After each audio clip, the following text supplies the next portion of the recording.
Oh, no.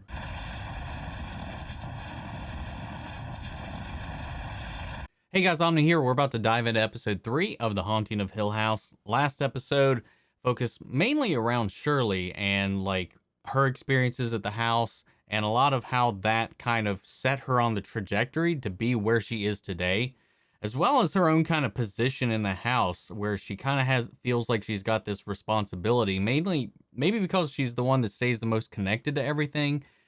Stephen obviously has published his books and went off away and left a lot of the responsibilities behind for the rest of the family to deal with, being on the opposite end of the country, and seeing how she's kind of taken a lot of that on herself, as well as how the things in her past and that took place at the house had set her up for this trajectory to be like a mortician, to work at a funeral home and all that stuff.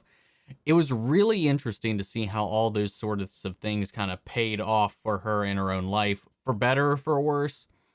Also, like the influence she's kind of interjected into her siblings' lives, so to speak, with especially to the point where the revelation of Nell's passing has influenced her decision making going forward. She's examining things within her own life at this point that are kind of starting to creep up, like this mysterious bank account that her husband has, how to approach Theo, how to approach Stephen, and and it shows and reflects as we learn a little bit more about her relationship in trying to help Luke and his addictions, and how that she was the reason he never attended the wedding, because there was an argument that was brought up. He didn't get to be at her wedding. He should at least be at her funeral. And again, she's taking it on herself to take over the funeral. So she's driving that force. He's like, whether he shows up or not, we're moving forward. I'm doing this here. So like, I don't know. It's really interesting to see how her psychology has all been affected by not just her family, but the experiences she's had, and how she dealt with her own confrontations with death, from the kittens to her mother to everything else in her life at this point. And it was honestly just tragic seeing like all this weight she's taken upon herself to carry on her own shoulders. But I liked it. Again, we're going to be diving into this episode. And if you want to see the full-length, unedited reaction to this as we dive into things, you can check that out over on my Patreon, or if you become a member here on the channel, it gets you access to that as well. It's just one way you can support the channel. The other way is just by sharing the videos, liking, commenting, giving that engagement to the video. But guys, I'm excited to dive into this episode. I'm really enjoying the depth of this story so far, the pacing and all of it so far. It's been a lot of fun. So let's go ahead and dive into this episode. Here we go. Theo.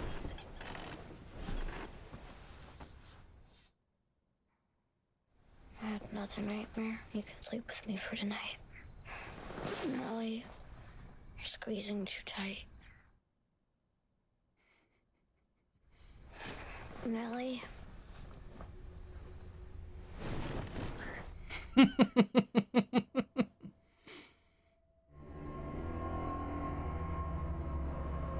Whose hand was I holding? That's some spooky shit, man. It was a Monday, and I couldn't sleep. I went downstairs to the kitchen to get a snack, and that's the first night I saw him, Mr. Smiley, coming out from where he lives. Mr. Smiley? What does Mr. Smiley look like? Just a big smile. Too big. He's always smiling, but he isn't happy. You said something about... So Theo, she's like a child psychologist. Where does Mr. Smiley live, Kelsey? Under the house. In the basement? Yesterday.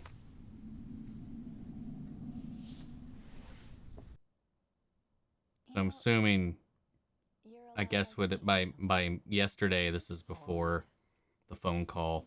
But when I was scared, I would imagine myself building a big wall all around me made of the strongest bricks in the whole world. And when I got scared, I would imagine myself putting another one on, one after the other. I like they've all dealt with their trauma in very different ways, but they still carry it with them. That's an interesting detail. And the Mr. Smiley thing, did that start right away, or? A few weeks after she moved in. Yeah, that shit ain't creepy. Trash. I'm in love with these transitions, dude. Hang on. This is fancy. Score. Damn, this is quite... How did you know that? We must look like we're crazy, huh?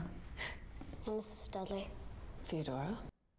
Annabeth. I was worried that was going to be the only bit we saw of her. Apologies. No, it's a very small spot, just right here, like you're standing in front of an open refrigerator. What about there? Yep, here too. You sure? I don't feel it here. This whole house is cold. Interesting. It's like a telephone, but for inside the house. Here, Millie, you stay there. Yeah, that's going to come back. That's the other end. Oh, what is that smell? Smells the same in here as the rest of the house.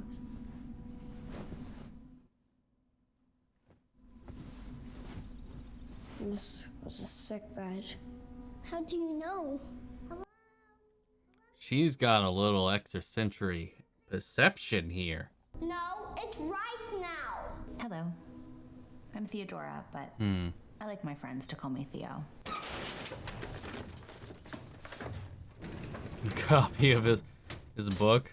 I'll give each of you 8% of any royalties, and if it sells as well as my publisher thinks it will... Is the guilt getting in the way of your new lifestyle? What? Are you and Lee feeling awkward while you pack up for California? I've heard you and Steven do your best James Randi impression, where you The say gloves everybody was, just maybe it's a middle she was wearing with the one chick. focus on living my actual life right The now. gloves here. Maybe I'll just wait for the paperback. Something to do with her touch. Obviously, that's the name of the episode, but she's got some kind of gift, I think. It's blood money, Steve. You're welcome to every red cent. Come along. I need to clean the kitchen. You don't have to be so mean about it. She's not mean. She's scared. What makes you say that? Here it is.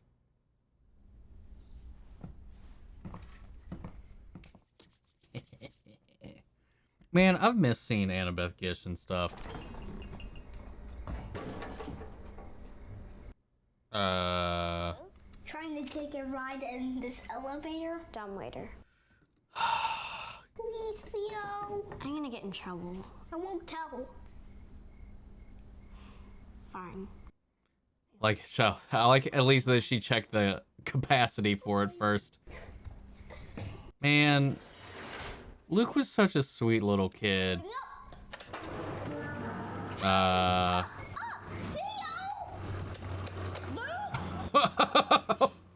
Oh no. Theo! Theo! I don't like this. There's a ladder down here on the wall. You can come get me. Just hang on. Bring me up, please.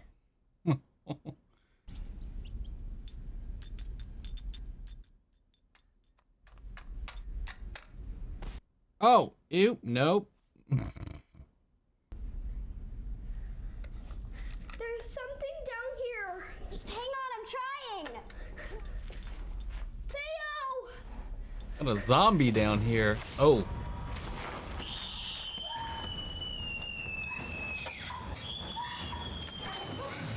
Okay, it's okay. Got it? It's okay. Let's see. Here we go. It's okay. Go to your room.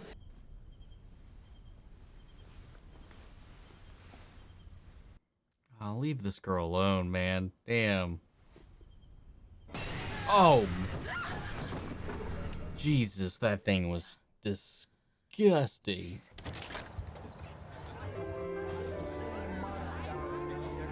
All that talk about building up walls, but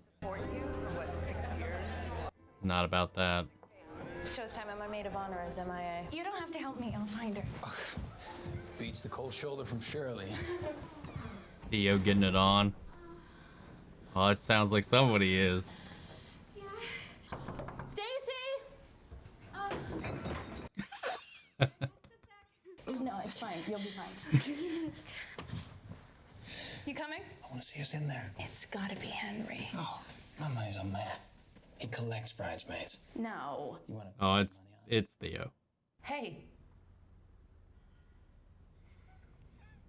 What? Is this how they found out? Nothing. I mean, we didn't know you were into Bridesmaids?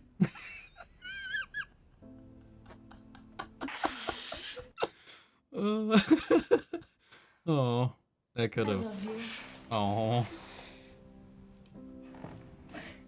Can you get my dress? Oh yeah. Sorry to bring this up again, but oh, there were some tears. better they ask you than me. Why? Because I'm fucking angry. Because I don't want to have to tell them that I'm fucking pissed at Auntie Nell, who should have known better than most, what this does to a family. She did it anyway. That's not fair. And whatever was down there, they definitely don't believe me.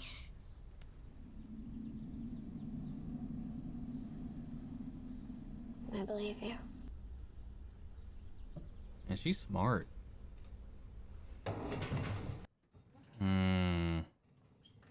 Bet that's there for a reason.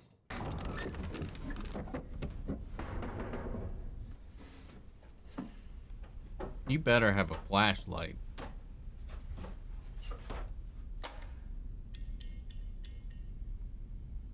I'm surprised any of that still works.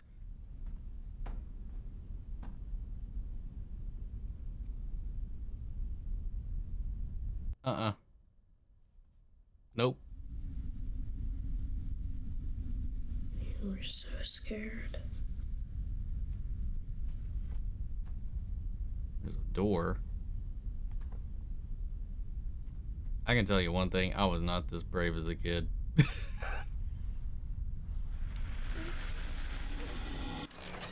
Oh, hi. I Sorry to just drop in on you. Please, come in. wonder if she even remembers Is Kelsey here? what her touch does, or if the gloves have become the subconscious response. But then again, she knowingly, like, makes hand contact with the kids. Would you mind if I took a quick look down in your basement? Nope, she's removing her glove. So she knows she can do something weird.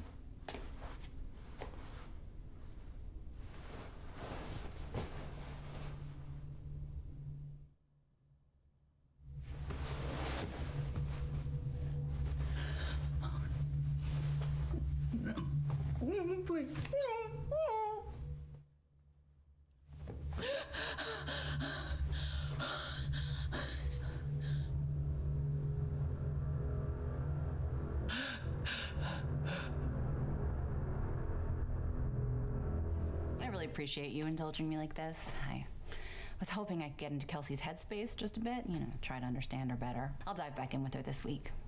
Thank you.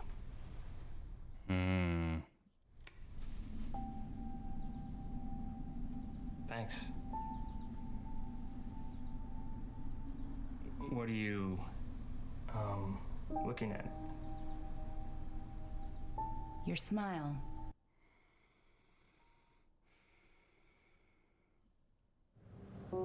You just have to That's trust me on this. disgusting. I haven't been wrong before, have I? Yes, I'm sure. Using her powers for good. I really, really don't like that you went down there by yourself. I just wanted to show you that Luke was right. But I love that you're so brave.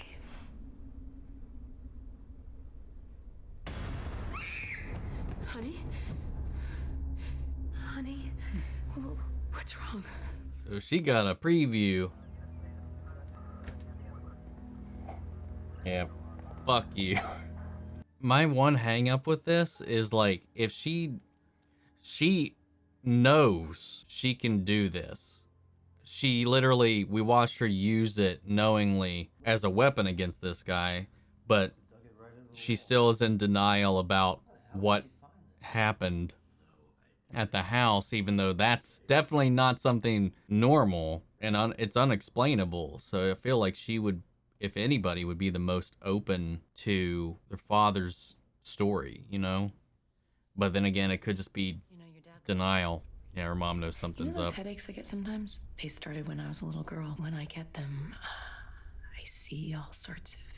Or maybe her mom has the Your same grandmother was like that thing too. I've wondered if you and your sisters might be a little sensitive. Shirley says some things sometimes when she's sleeping that are...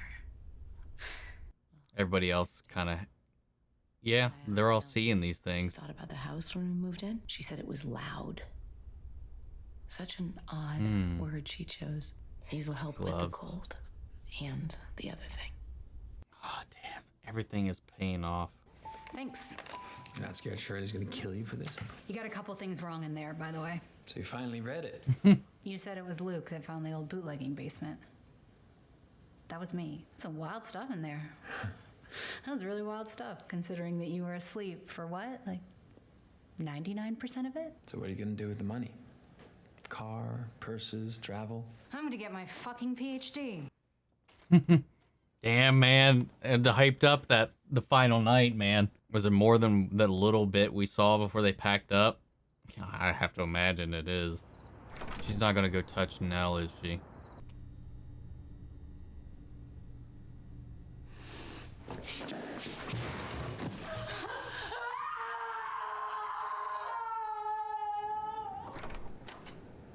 Hey. Shirley found your checkbook. You're not gonna tell her, are you? Of course not. Oh, he took money from him too. That's why it's separate. Mistress, something, secret family. It's like all those things would be worse. Oh yeah, god damn. How are you? How was your day? Stuff like that. Well, let's see. My day. Welcome to some crazy shit. But that just means the girl goes back into the system, so it's a gamble at best. So, you know, good job, me.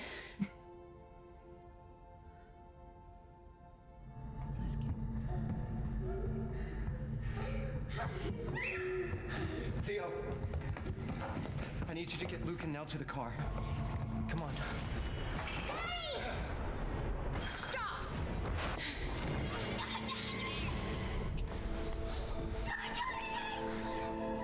Touch me. Dude, I don't even know where to start with that one. I really don't. Fuck. That one was heavy. Heavy. So now and the mother said that their family is sensitive to this sort of stuff, to feelings, to these wavelengths or whatever. So I'm imagining maybe that's why whatever energy is in this house is affecting her family so substantially, and they each kind of have their own little like different dance with it. So far with Shirley, we've seen her have visions of the dead reanimated, which in turn kind of follows her path down the preservation of bodies through her funeral work, through her mortuary work. Then she can see into the past, experience the feelings of things with a touch. And it just makes me wonder if they each kind of have their own kind of way of interacting with the other, and how how she compartmentalized and built up these walls for herself to deal with all of that. And we see how she's just been trying to drown out all of that part of her life. And we see them have this meeting about how adamant Shirley was against not signing off at all on Stephen's book. But even though her husband was like, yeah, we ain't doing that. Blood money. That secret account. And then her visiting Stephen separately for that 8%, that sign off, that 15,000 that she got in a check, is that secret account that he also took the money so that they could have it.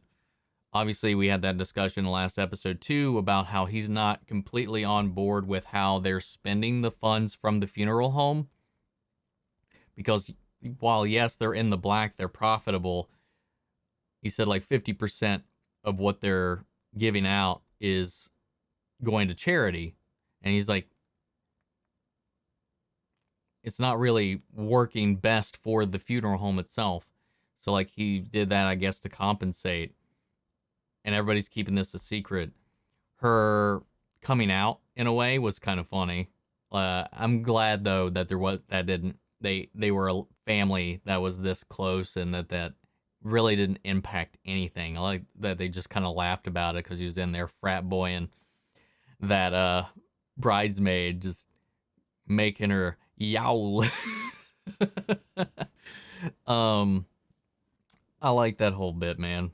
And then it just explains too what I thought was odd about her. Like, well, it's like, okay, is she a germaphobe? And then the reasoning behind the gloves after that contact, because she escapes through that immediate rush and then closed herself off after that. That's why she doesn't let herself to get closer than that. But after all this, everything that's happened between this little girl that she helped, which that was disgusting. Like, especially the fact that she had to feel that when she sat down on that sofa, and you even saw her start to rock, and then she immediately knew where the kid's eye line was going to avoid the face that was hovering above her. Anyway, I hated and I liked that attention to detail. But like, I don't know, like she wields this power. She knows she's sensitive to these things. She knows this isn't exactly normal. So like, but she's also like, yeah, they were crazy. Nell was crazy. Luke, crazy. Everybody's crazy. So like, but she sees these things, feels these things. She knows there's something a little bit different on the surface of everything. So I'm just like, she's just trying to ignore that as a way of getting and distancing herself away from what happened to their mom. I don't know. And then when she touched Nell's body, she got overwhelmed with some type of negative emotion.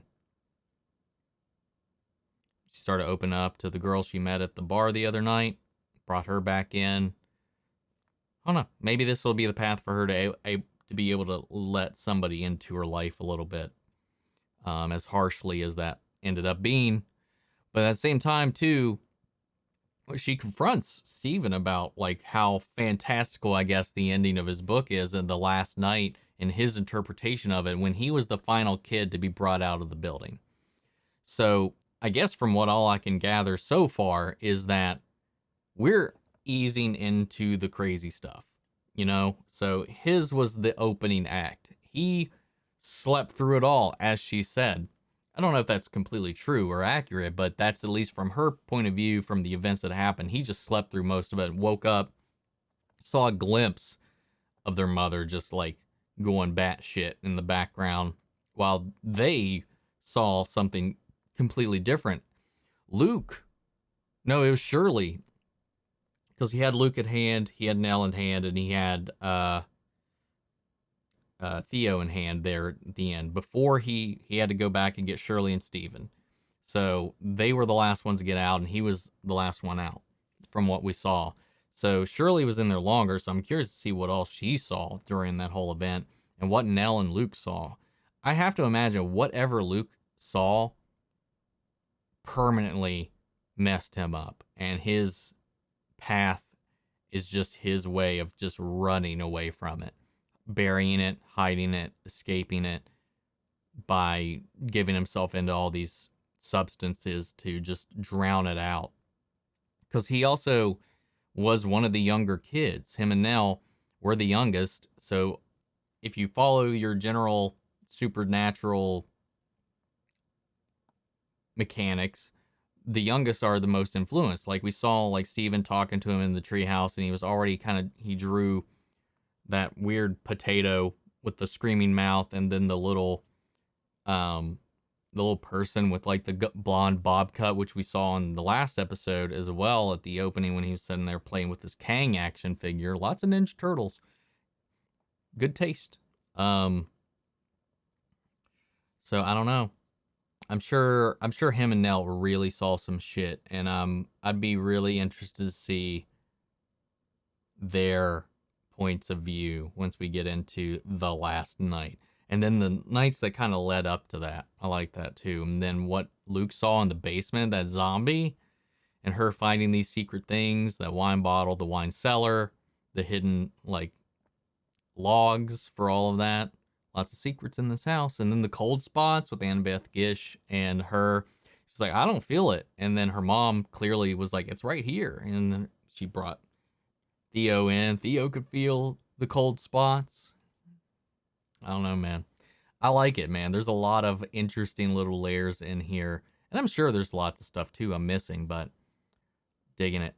But guys, this was episode 3. What'd you guys think? Sound off the comments. Let me know your thoughts down below. We'll carry on the conversation after the video.